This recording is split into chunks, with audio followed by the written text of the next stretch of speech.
smiles in Town Hall tonight, folks. 60 minutes of fun and music brought to you by Ipana Toothpaste and Sal Hepatica. Ipana for the smile of beauty. Sal Hepatica for the smile of health. Fun from Hollywood with our star comedian Fred Allen, who tonight brings us Jack Benny. Music by Peter Van Steeden. New features, new music, new laughs. It's Town Hall tonight.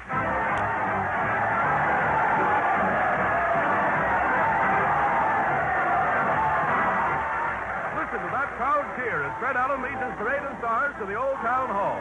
Fred's leading the band dressed as Santa, followed by those claws in the theater sides of the mighty Allen Arc players. Let's join the happy crowd, folks. Everybody's going.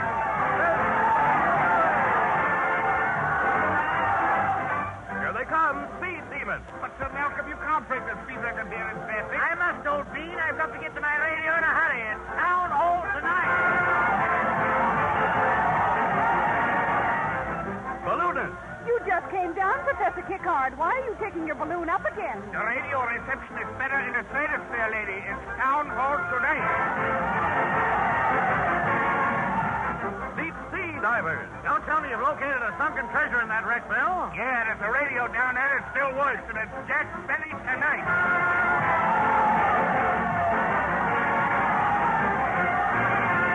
Well, sir, here we are before the old Town Hall, and there's Fred with an old oil lamp making light of the folks as they pass inside. Let's listen.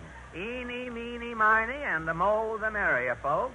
All roads lead to the old Town Hall. Now, don't jostle, madam. Hi there, croak voice. Hi, Pest. Hello, Mrs. Sider. Is Jack Benny here tonight, Mr. Allen? Not all here, but all there is of Benny you'll find on the inside.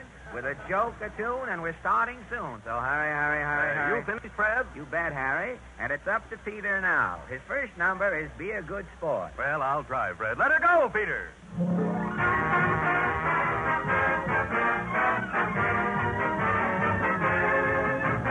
Be a good sport.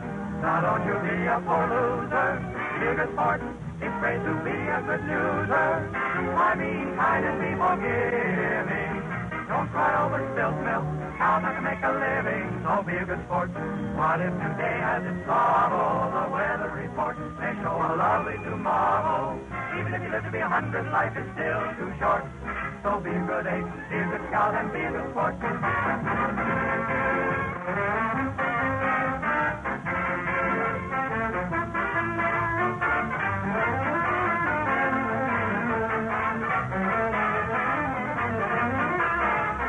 What if today has its sorrow? The weather report may show a lovely tomorrow. Even if you live to be 100, life is still too short. So be a good egg, be a good scout, be a good fellow, be a good sport. Presenting that zealous star of Zazu's As Zitheridi, xylophone zephyrs, titillating somnambulant satire, Zanuck Zany of the cinema, Fred Allen in person.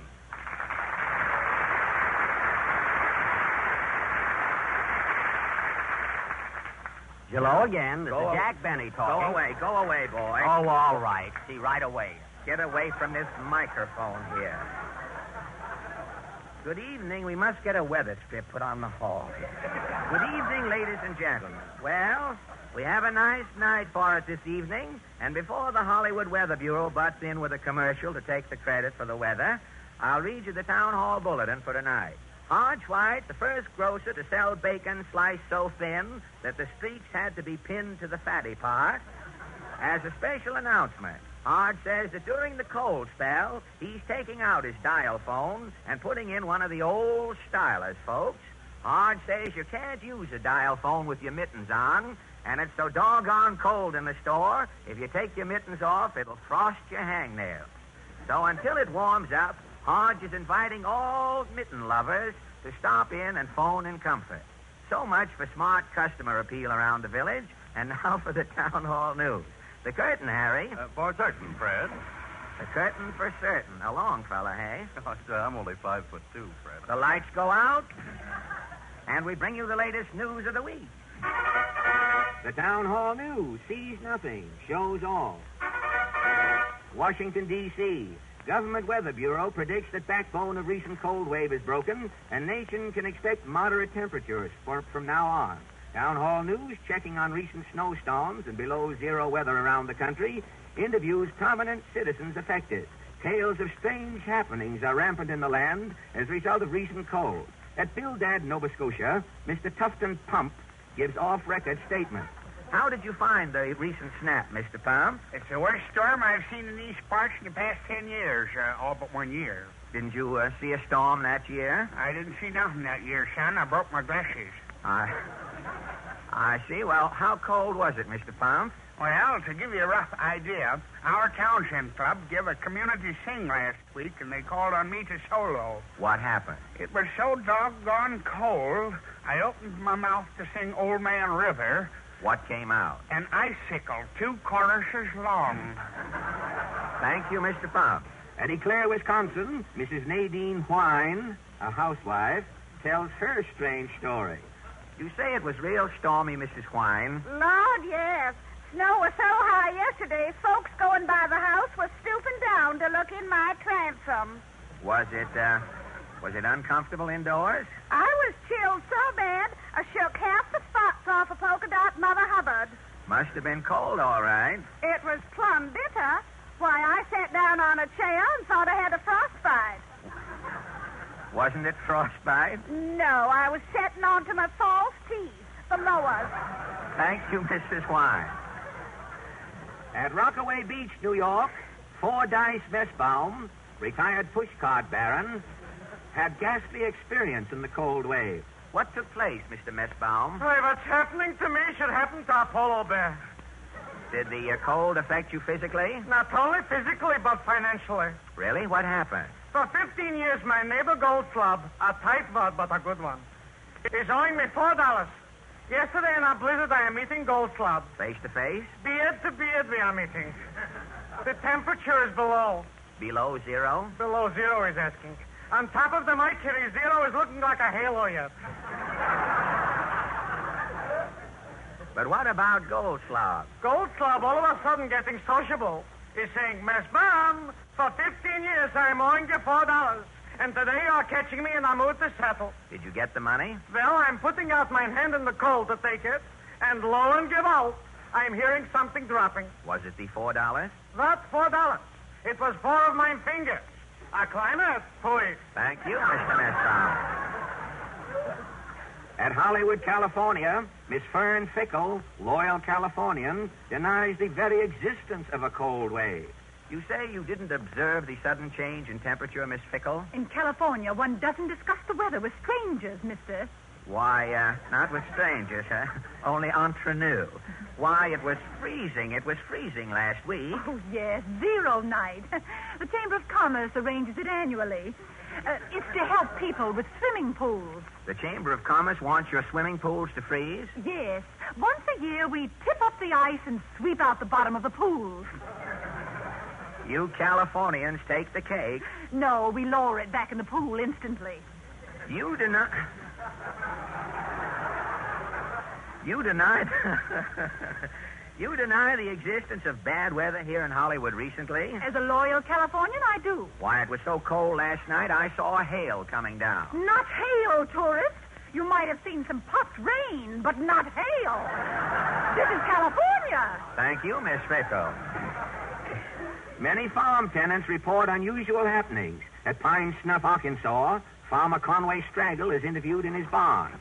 Don't you feel the cold here in your barn, Farmer Straggle? You're darn tootin', stranger. It's so cold in here right now, I'm steam heating them hens' nests. You have to heat the nest? Sure do. How'd you like to sit down in a nest of cold straw and try to lay an egg? Well, Me neither, son. Does the cold bother your cows? You betcha. Milk freezes right in 'em. I've been getting it out in sticks. Milk steaks? Yeah, well, look, I'll show you. I'll move over there, Bessie. Mm-hmm. Quiet, I'll milk her for you. All right, easy, Bessie. Take it easy. Now, watch this. The milk comes out about a foot, and it freezes, and I snap her off. Mm-hmm.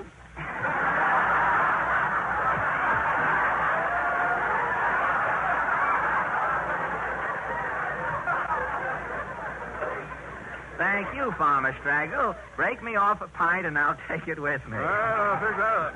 These flashes have given you an idea of the present-day machine-age cold wave, ladies and gentlemen. But in the mind of the oldest inhabitant, the outstanding cold wave ever to sweep this country occurred during the winter of 1871. On the night of January 2nd, 1871, the mercury took a 52-degree drop. The drop.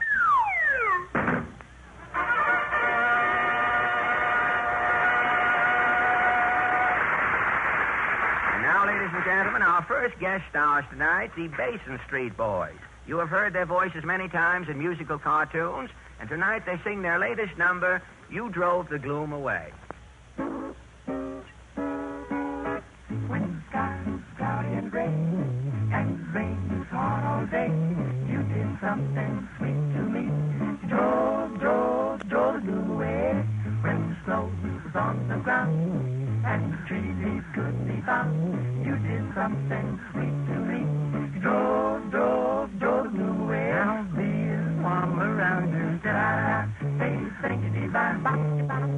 I'm so wild about you, baby, and it's obvious off your mind. When the snow was on the ground, and the tree leaves couldn't be found, you did something sweet to me. You drove the gloom away.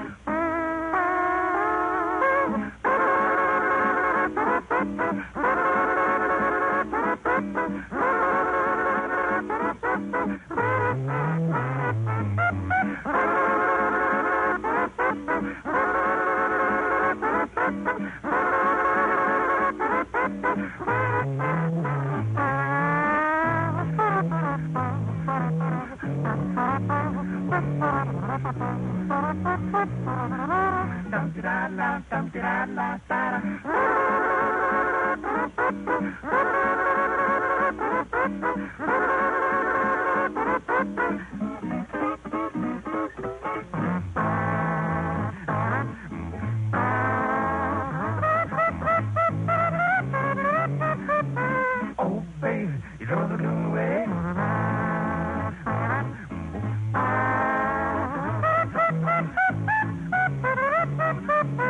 Oh, baby, you drove the gloom away. Now, he's a swammer around town. They think you divine, I'm so wild about you, baby, and it's obvious off your mind. When the snow is on the ground, and the tree leaves couldn't be found, you did something sweet to me. You drove the gloom away. Drove the gloom away. Drove the gloom away. Now, honey, baby, drove the gloom away.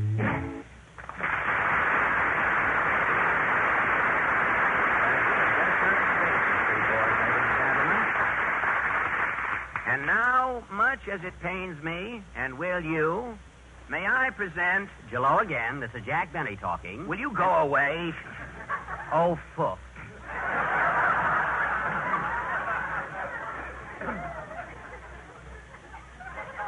May I present, ladies and gentlemen? I don't mind riffraff coming in the audience, but when it comes to the microphone, of all...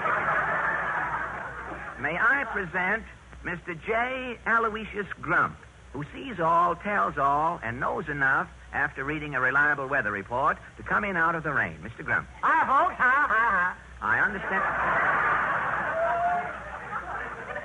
I understand you're a bit of a prophet in your spare time, Mr. Grump. You said it, Alan, you said it. I'm in the know, see? So I can tell what's going to happen before it happens, see? And I'd like to say right here and now that from where I sit, the outlook's pretty gloomy indeed, yes, sir. What, with Christmas coming on? Well, that's just my point. Most of the gals who'd like to have mink coats for Christmas are going to get washing machines. Willy-nilly, eh? You said it. Father's checking account is going to have fallen arches, and that ain't all. People all over the country will go through the holidays eating too much and drinking too much and feeling like the end of a misspent life. And there's nothing they can do about it. Oh, now, come, Mr. Grump. You are painting a pretty gloomy picture here. I grant that a lot of us will overindulge during the holidays, and naturally we will feel stuffy or grouchy or have a headache, because that overindulgence has upset our stomach. But there is something you can do about it, ladies and gentlemen. You can reach for a friendly bottle of Sal Hepatica, because so many physicians will tell you that sluggish, under-par feeling is so often caused by two things: accumulated waste and gastric acidity.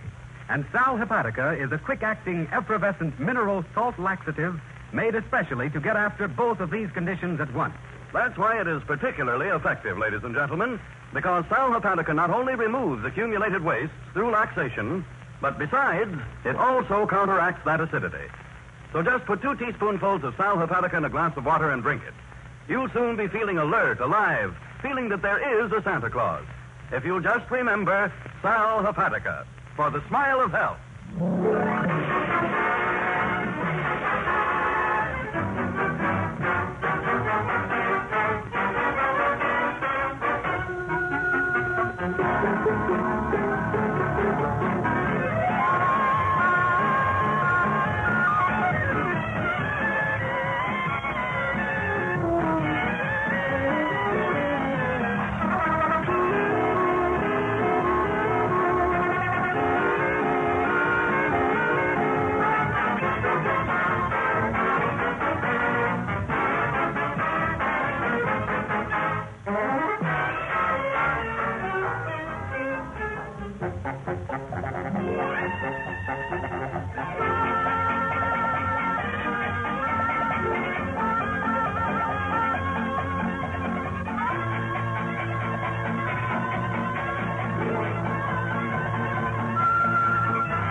Peter Van Steeden and the Ipana Troubadours have just played Limehouse Blues.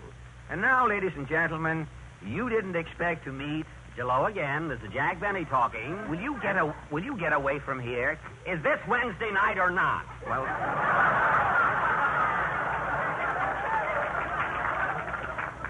As I was saying, ladies and gentlemen, tonight you didn't expect to meet... Whom, Fred? Well, right in back of this radio studio on the Warner Brothers lot here, Harry, there's a gentleman who operates a lunch wagon. Mm-hmm. Day and night, he is a veritable tornado of chopped meat and onions, for he is a genial Merlin who assembles hamburgers at an instant's notice for his customers.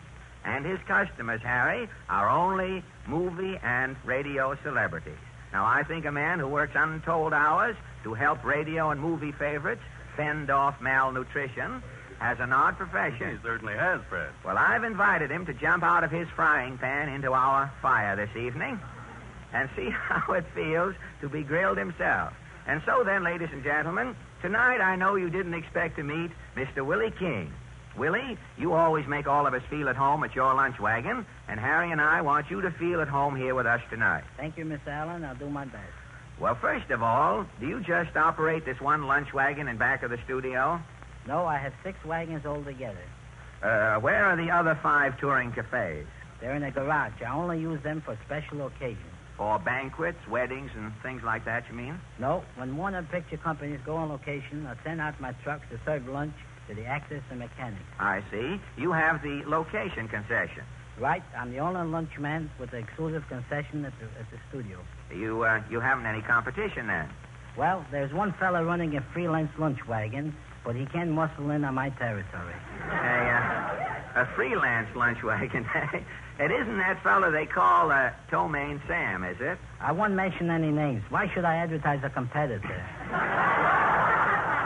You're right, Willie. Well, tell me, has your lunch wagon ever been in any of the Warner pictures? Yes. At the one you eat was used I'm a Fugitive from a Chain Gang. It was in I'm a Fugitive from a Chain Gang, huh? Well, how did it scream? For not being made up and considering it's a wagon, it looked pretty good. Well, you ought to paint your wagon red, Willie, and be ready for Technicolor. You think it's a bad idea? I think it's a good idea. But say, there's one...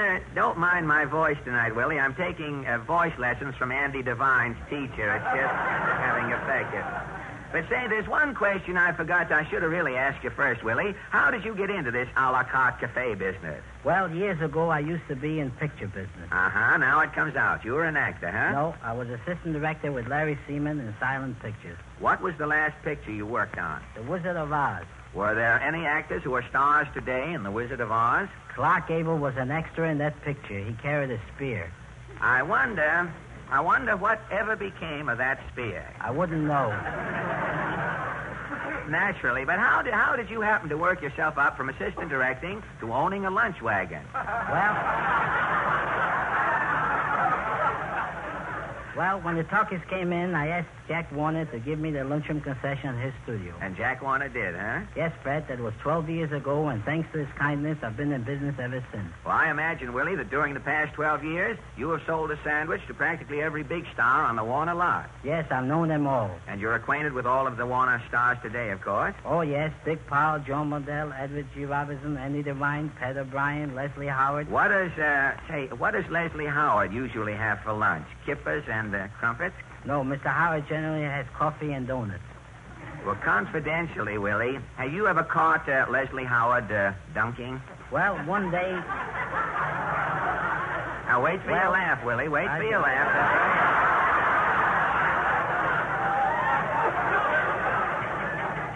Well, one day when he was drinking his coffee, I did hear a splash. You heard a splash while Mr. Howard was drinking his coffee. Was Les dunking? No, his wristwatch fell in his coffee. Well, who else bolts calories at your table-d'hote trailer? Ruby Keeler. Does Ruby like your hamburgers? She says they're the best in town. No kidding, huh? Is Al, what's his name, her husband, Al, that fella, is he a hamburger addict? No, Al generally takes his steak smothered in ketchup. What about Betty Davis? Miss Davis is crazy about potatoes. I've seen her order fried potatoes and potato salad in the same plate. I imagine you treasure the mental picture you have of Miss Davis's potatoes among your starchy souvenirs, Willie. There's no time for sentiment when you're running a lunch wagon, Fred.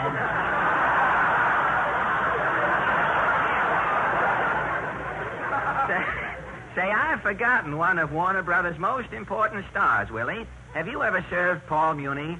Sure, but I have trouble recognizing him. He looks so different in every picture. You've never chased Mr. Muni away from the wagon, have you? No, but once when he was making Louis Pasteur, I kept him waiting a half an hour. I didn't recognize him with his beard on. Did Mr. Muni stop in for lunch at Emil Zola? Every day. I'd like to have seen Zola eating a hamburger. Say, if they're good enough for Paul Muni, they're good enough for Zola. You've been catering to movie folks so long, Willie. Tell me, who eats more, the stars or the extras? Well, the extra usually. Lots of the stars are dieting while they're working. Have you ever witnessed any unusual gluttony at your wagon? Once I saw Barton McLean eat 5 steak sandwiches in a row. 5 steak sandwiches? Is that an all-time vitamin record? No. I think Al Dubin, the songwriter, holds the record. Oh, I've seen Al. He's a pretty big boy. Al must weigh about 250. I know. I heard they offered him a job as a stand-in over at the Elysian Mountain until they get the runaway part. Till they get the runaway part back in place. What did Al eat the day he broke your record? As I recall, Al had 2 ham sandwiches, 2 hot dogs, 2 hamburgers, salami sandwich with ice cream, and plenty of coffee and tea in between. What did Al say when he finished? It wasn't a word. I get it.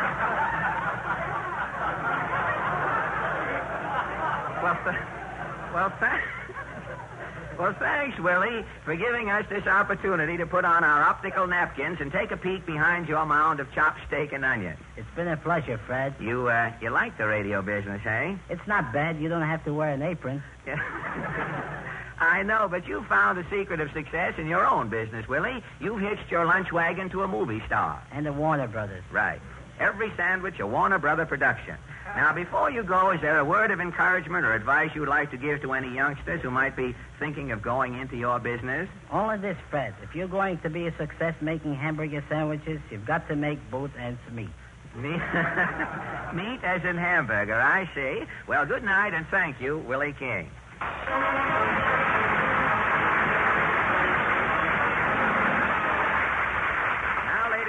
gentlemen, the King's Men. Tonight the boys sing Nobody Loves a Riveter But His Mother. Hammer away, boys.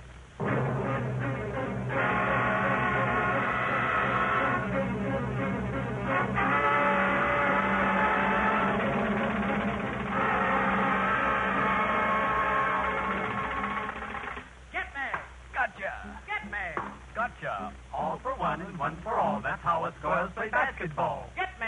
Gotcha. Get me. Gotcha. That's how I earn me weekly check. With a hammer on me shoulder. And a girder around me neck. Hey, you guys, look at that swell dame down below. There she go. Get me. Hey, how do you get that hitting me there with a red-hot rivet? Oh, look what you're doing, you clumsy boo. Oh, I'm fed up with this lousy job anyhow. Why? A girl can love a sailor, a butcher or a tailor, but nobody loves a riveter but his mother. A girl can love a plumber or some guy even dumber, but nobody loves a riveter but his mother. She'd love a crook who'd break into a jewelry shop. If she's a cook, she'd even love a cop or nurse. But when we start to rivet, no woman can outlive it, so nobody loves a riveter but his mother.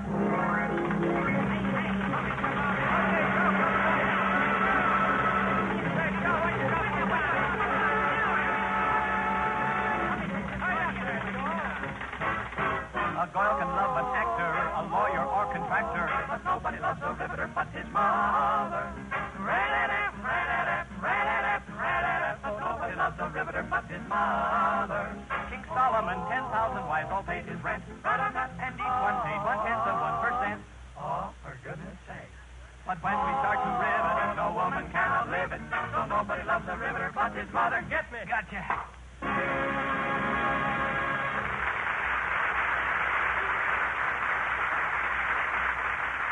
Thank you.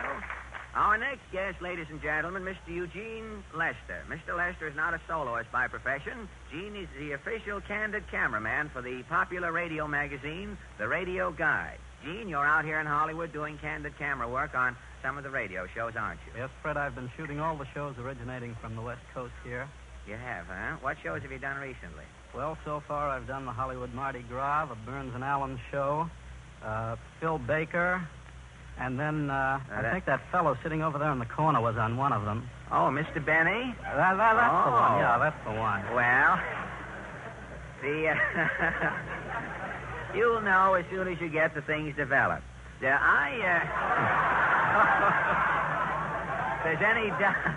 If there's any doubt as to what's been going on, Gene, in your camera, as soon as you get the scripts developed, you can let us know. When are these going to be in, these pictures you've been snapping? I saw you taking some at our dress rehearsal today. When are they going to be in Radio Guide? Well, these pictures that I've taken today will be in your issue of Radio Guide on January 7th. January 7th, That's huh? right. And I heard you humming at your work, the other day, and that is the reason why we've sort of invited you to carol for us this evening, Gene. Do you do much singing ad libitum besides your camera work? Well, I do a lot of singing in the darkroom where nobody can hear me. Well, that's... But tonight you're going to come right out with the lights on and see what happens, huh? Do you prefer photography to singing? Well, they sort of both work hand in hand. Well, they do in a way at that. The only difference is that a photographer would be apt to tell other people to look out for little birdie, whereas the singer would have to look out for the little birdie himself.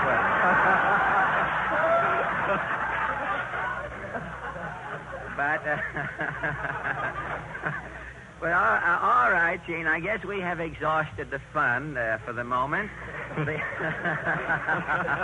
We mustn't be too funny now because Mr. Benny is coming along with a wham shortly.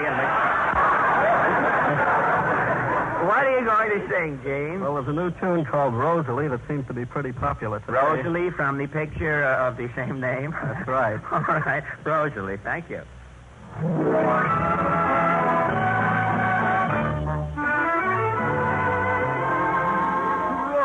Rosalie, my darling, Rosalie, my dream.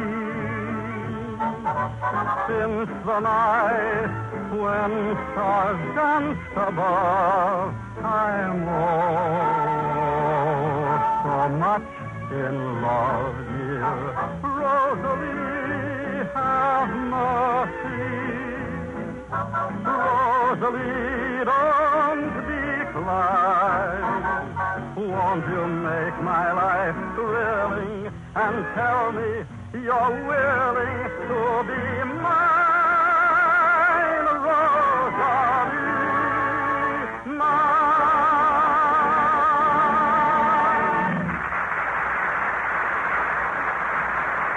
Mr. Dean Lester, ladies and gentlemen, radio guide, candid camera expert. Now, ladies and gentlemen, if you have no serious objections, I'd like to conduct a little experiment at this point. You see, some expert has just burst into print with a statement that radio audiences listen with only half their mind, and consequently have only a vague idea of what they hear. Well, do you think you can change all that, Fred? No, Harry. All I want to do is to prove or disprove it. Now, if I can just get someone within the range of these tired eyes, well, this gentleman here in the front row. Do you listen regularly to this program, sir? Every chance I get. My public. Would you, would you mind stepping up to the microphone just a second, sir? Glad to. Thank you. Now, will you tell me in your own words what Mr. Von Zell says every week about Ipana toothpaste? Well, I'll try. Let's see. He recommends Ipana toothpaste and massage, and my dentist backs him up on it, too. He says you can help keep your teeth bright and sparkling with the regular use of Ipana. Then I think he makes a very good point when he says that the soft, creamy foods we eat don't give our gums enough work to do. But if we massage our gums every day with Ipana toothpaste, we can give them the exercise they need to help keep them firm and healthy. I guess that just about covers everything. Well, Fred, this gentleman sort of knocks your expert theory into a cocked hat, doesn't he? Well, of course, Mr. Von Zell, I've been using Ipana for a couple of years now, and just lately with one of those new double-duty toothbrushes, so I've had plenty of chance to check up on your statements. Maybe that's why I remember them so well. Well, whatever the reason is, we're very indebted to you, sir. Not at all, Mr. Von Zell. Oh, there's one more thing I didn't mention. Well, maybe we better leave that for Harry. He might feel slighted if we didn't. Go ahead, Harry. Well, I don't know. All that's left for me to say is since brighter teeth and healthier gums naturally mean a far more attractive smile, ladies and gentlemen, Always remember Ipana for the smile of beauty.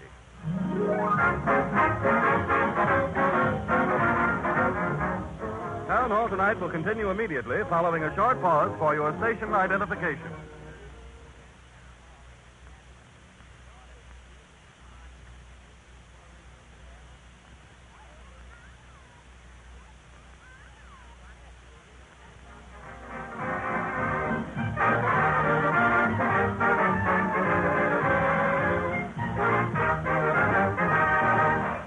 Peter and Van Steeden and the Ipana Troubadours have just played part of I'm Feeling Like a Million. We started our new service a few weeks ago, ladies and gentlemen. You know, on all of the hour programs, right in the middle, where the announcer says this is station so-and-so and so-and-so, the music always sort of dies out, and for a few brief seconds, you miss part of the tune. So week after week now, we are going to give you back the few little bars of music you missed when the announcer speaks in our program. Will you play the few strains there, Peter, for us, please?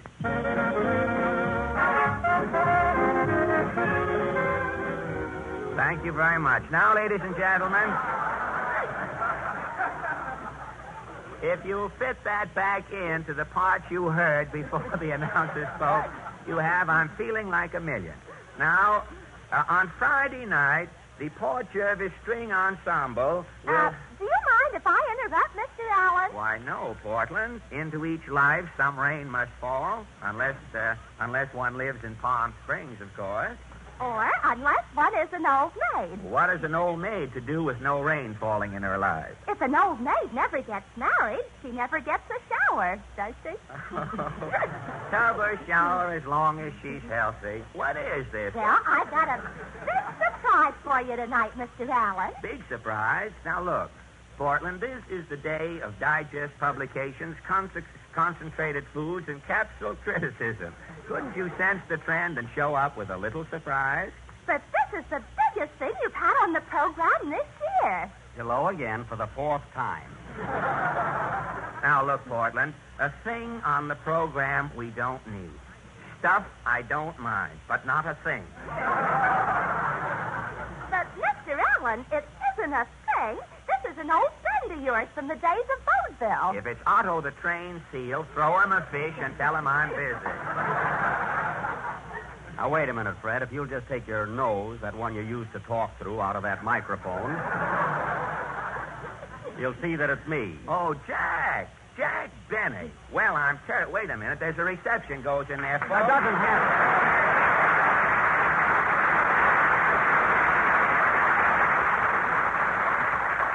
I was worried there for a minute. Well, you've been on 4 times. If you took a little bit each time, it's better you get it all at once like this. Let it pile up. Well, I'm terribly sorry, Jack. I didn't notice you. How long have you been standing there? Since 8 o'clock this morning. They've been using me instead of the Bolivar watch time. Say, Jack, did Mary come along with you? No, Porty. She wanted to come over, but she's busy with her Christmas shopping. Christmas shopping? Yeah, right now she's over at Bullock's Wilshire putting me through bank. That gives me an idea. Tally ho, Jack. So long, Porty. Well, Jack, this is quite a surprise, you dropping in. I didn't know you were going to be here tonight. I didn't know it either, Fred, until I heard you announce it 5 times last week. But don't get me wrong, Freddie. I appreciate that build-up. I'm one guy who knows that it pays to advertise. Now, listen here, Benny. If that's a hint, you're not getting 1 cent for crawling in here tonight, and you know it. Why, Fred, I didn't expect to get paid for this. I haven't any more right to take money for working on this program than you have.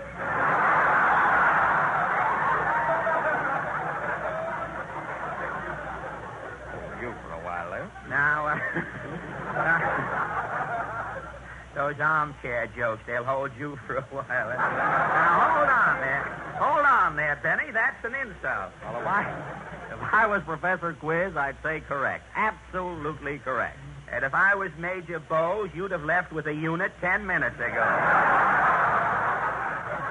Hey, that's nice work if you can get it. You know, Freddie, I wouldn't mind being back in vaudeville again, though, would you? Ah, those were the good old days. Yes, sir. Say, Fred, no kidding, will you ever forget the time you and I were together at the Orpheum Theater in Sioux City, Iowa? Yep. Only I was on the stage. I don't care, Freddie. I made more money selling peanuts in one day than you did all week.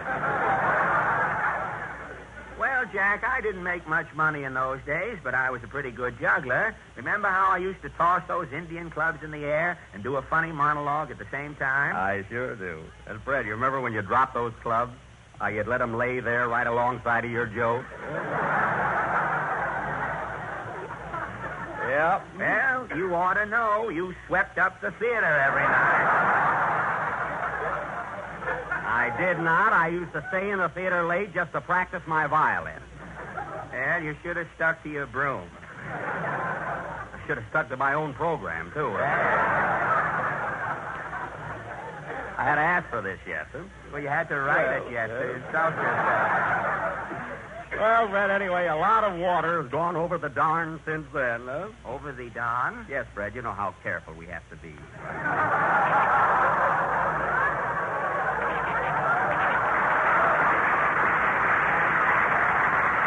But just think, Freddie, just think. Here we are, both in Hollywood and both of us in pictures. It does seem unreasonable, doesn't it? Of course, Fred, maybe I shouldn't point this out, but I do make a lot more pictures than you do. Well, Jack, there's so little of you in each one, you have to make more. Oh, is that why they do it? I'm glad you brought that up. How do you like pictures, Fred? Fine, Jack. I just finished one called Sally, Irene, and Mary. I'm leaving for New York next week. Oh, they're releasing you instead of the picture. Now, Benny, if you're here to drip venom, heed your promiscuous spattering, and remember that retribution is the trailer that follows oral pollution. Alan, you're just lucky I don't know what you're talking about. Anyway, I had a hunch you were going back east, Fred, and that's why I came up here to see you. Have you decided which way you're going back?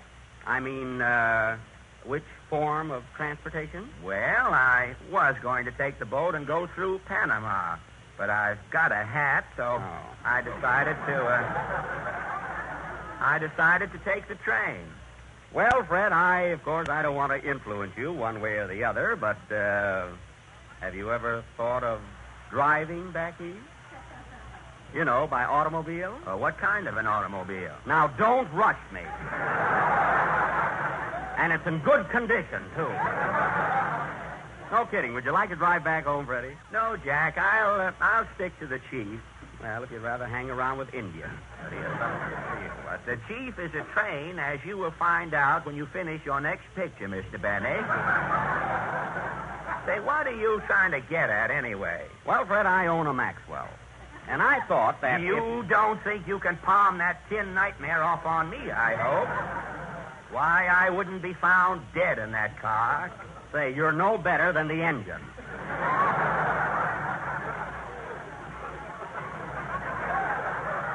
Why, the engine in that steam cabinet is so dead, the front wheels are nothing but rubber. Where is that uncovered wagon? It's right outside the door. Hey, boys. Yes, Benny. Will you drive my Maxwell in, please? Sure. Now, be careful, fellas. It's a high-powered car there, you know. Right in here, boys. Right in here. Well, want us to leave it right here, Mr. Benny? Yes, thanks, fellas. Hey, what's that noise? Noise? I'll cut off the motor so we can hear it.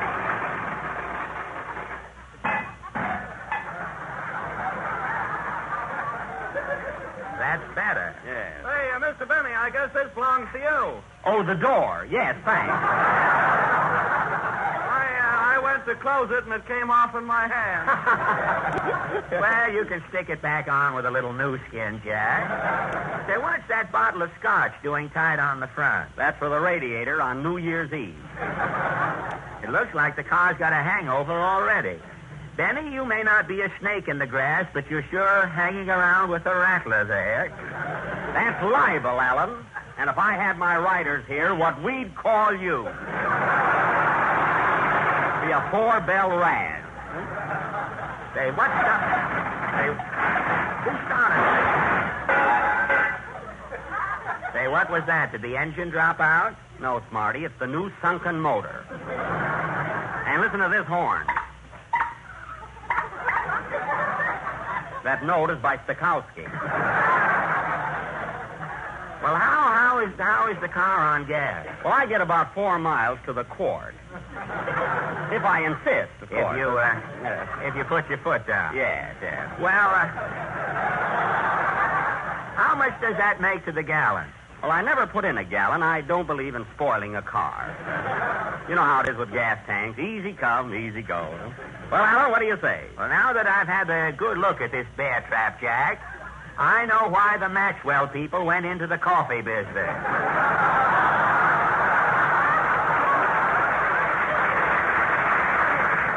Now, Freddie, I'm not begging you to take this car, only I thought, well, you walk all the time. You're not getting any younger. I think you ought to take your varicose veins out for a spin once in a while. What are you asking for this rhapsody and junk? I'm asking $95 FOB. FOB? For old Benny. How about it, Fred? Say, if you don't know, laughing at your next Sunday show already. I can't wait. If you don't know... I'd give $1,000 if I could think of an answer right now. If you don't know by now that I don't want that car, you ought to have your skull bent. All right, Fred, as long as you don't want to buy it, I'll tell you what I'll do. I'll wrap it in cellophane, tie a big red ribbon around it, and give it to you for Christmas. How's that? If I wake up Christmas morning and find that monstrosity in my stocking, I'll go barefooted the rest of my life. That would be nothing new for you, you hillbilly.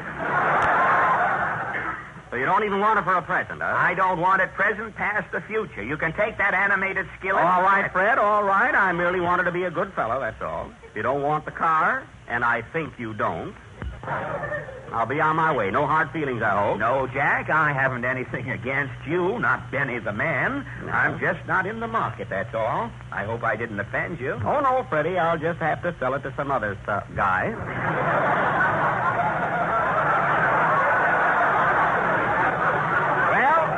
Merry Christmas, old boy. Same to you, Jack, and good luck. Thanks, Freddie. Goodbye.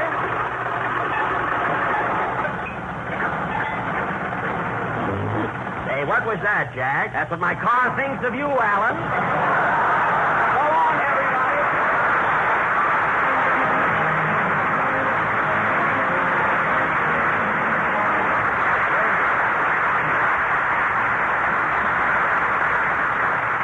Thank you, Now, ladies and gentlemen, very well done, Master Benny. You've come a long way since the last time we met. And now...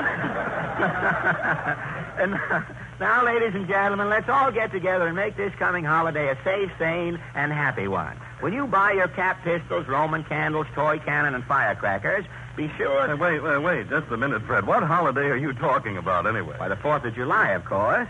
Well, Fred, the coming holiday is Christmas. I know that, Harry, but if you start talking about Christmas these days, you run into a lot of competition. And besides, I had a message up my sleeve. I want people to be careful. I want them to be able to enjoy their holiday. Fred, I had a holiday message also. Oh, Harry, did I spoil it for you? Well, no, because I want everybody to enjoy the holidays, too. And I want them to be careful.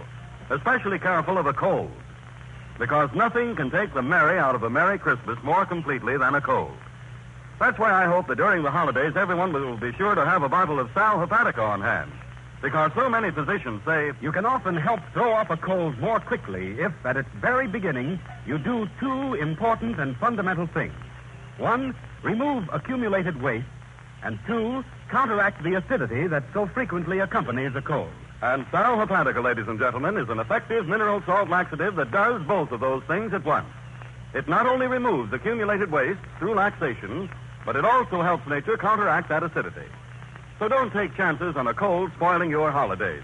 Take Sal Hepatica for the smile of health.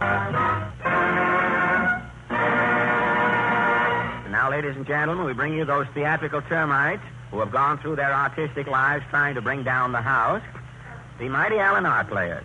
Tonight they present a Christmas fable. It's called Santa Claus Sits Down, or Jingle Bells Shall Not Ring Tonight. Over to you, Peter.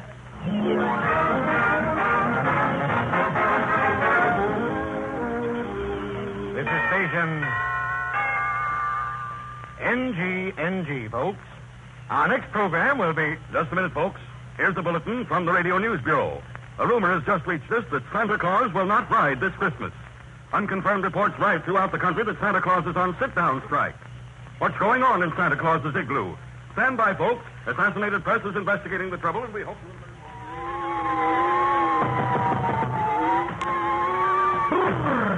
Is this the Santa Claus igloo? Yes, I'm Mrs. Claus. I'm Phil Beat of the Assassinated Press. I'm here to check on this rumor that Santa Claus refuses to ride this year. Oh, I'm glad to come. I've been fighting with him all week, and he refuses to budge. Well, where is Santa Claus now? Oh, the old fool's in the next room sulking. I'll get him. Hey, Santa. Oh, it ain't no use coaxing, Ma, or you ain't going.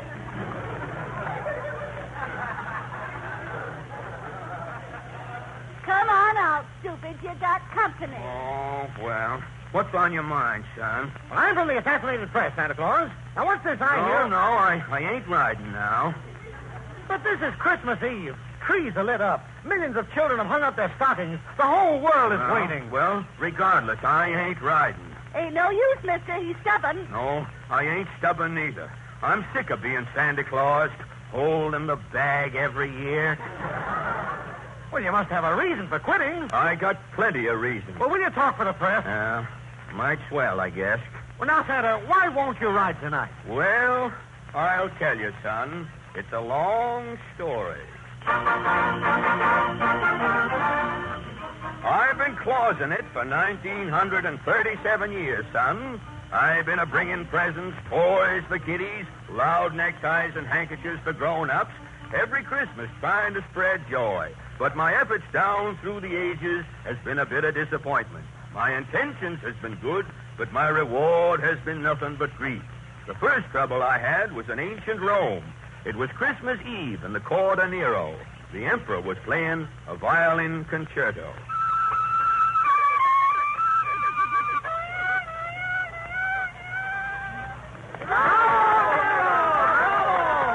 Is your emperor the best fiddler in Rome, Letches? Yay, Nero! Is your king a master of pizzicato? Yay, Nero! Shall Nero play an encore? No, Nero! What?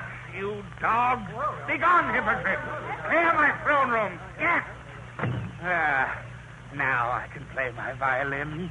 I'm alone. What's this? What fell out of my chimney? Merry Christmas, Nero. Merry Christmas. Who are you, Lumpkin? The chimney sweep?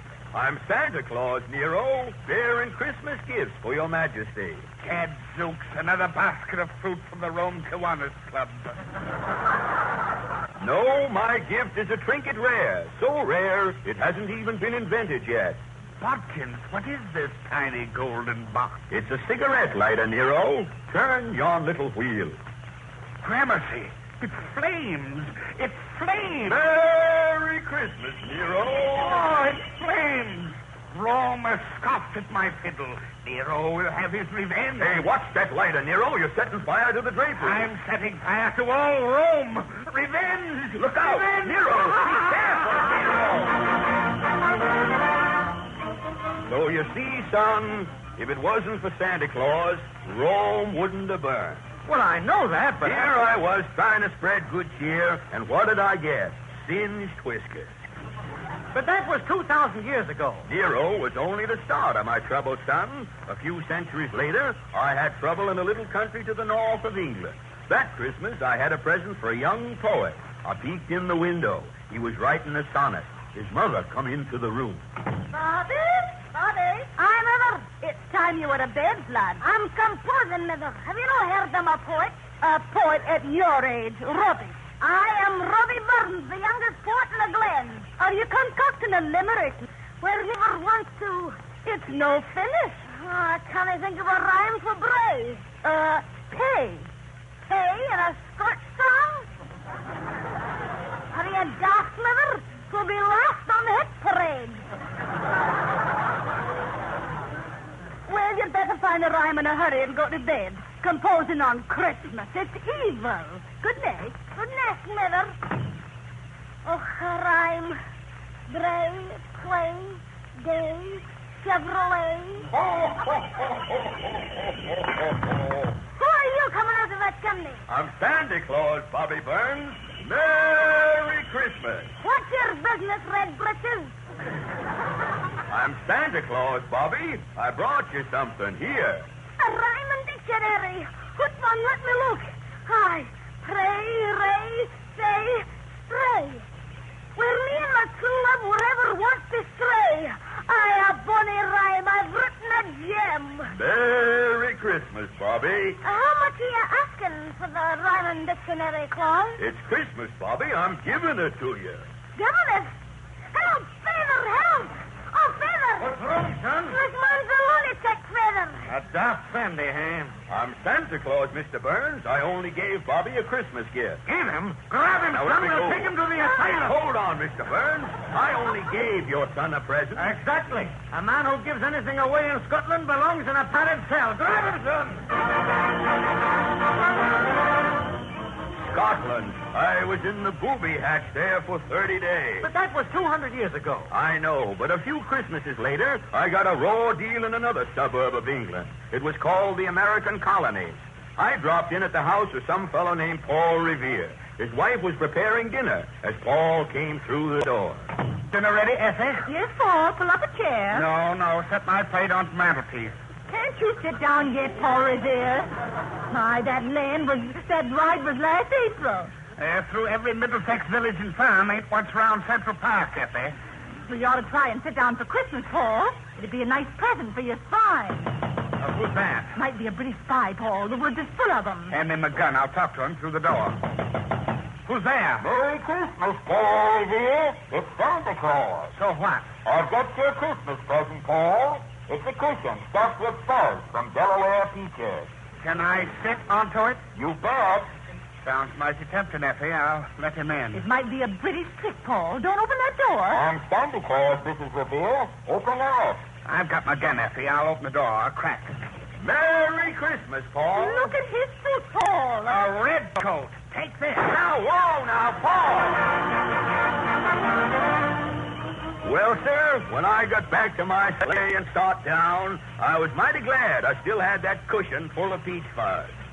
You see, son, the world's given old Santa plenty of trouble. But all these troubles were years ago, Santa Claus. People appreciate you today. You're wrong, son. Only last Christmas I went down to a place called Washington, D.C. I got confused and went down the wrong chimney. I come out in some office. Coming down the chimney, I heard a man phoning. Hello? Hummingbird Conservation Project, Professor Beak speaking. $2 million for a hummingbird community bird bath in Florida. I'll mail your check Monday. Goodbye. Here, what are you doing here? Merry Christmas. I'm Santa Claus. Santa Claus? One of the Wagner Act clauses? No. I'm a mythical character. Oh, a friend of Jim Farley's, eh?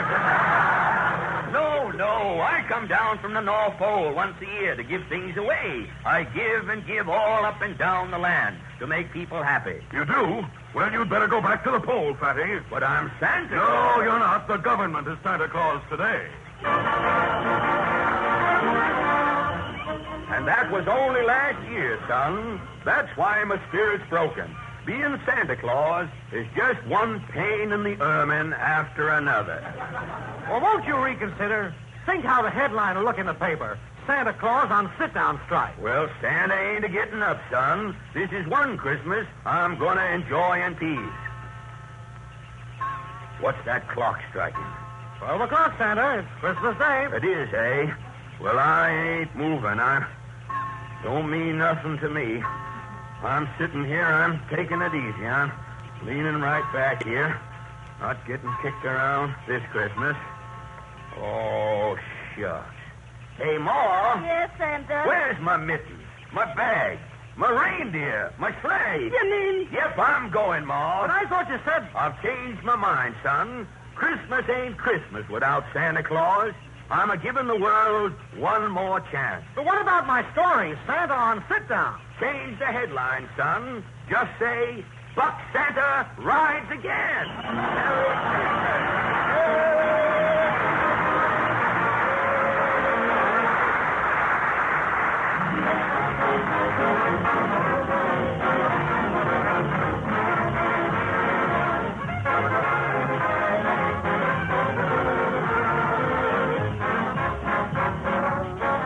Before we meet again next Wednesday, ladies and gentlemen, Christmas will have come and gone. So right now, I want to wish every one of you the merriest and the happiest kind of a holiday. Wish comes from Peter and Harry, and from our sponsors, the makers of Ipana toothpaste and Sal Hepatica. And so then, from all of us to all of you, Merry Christmas.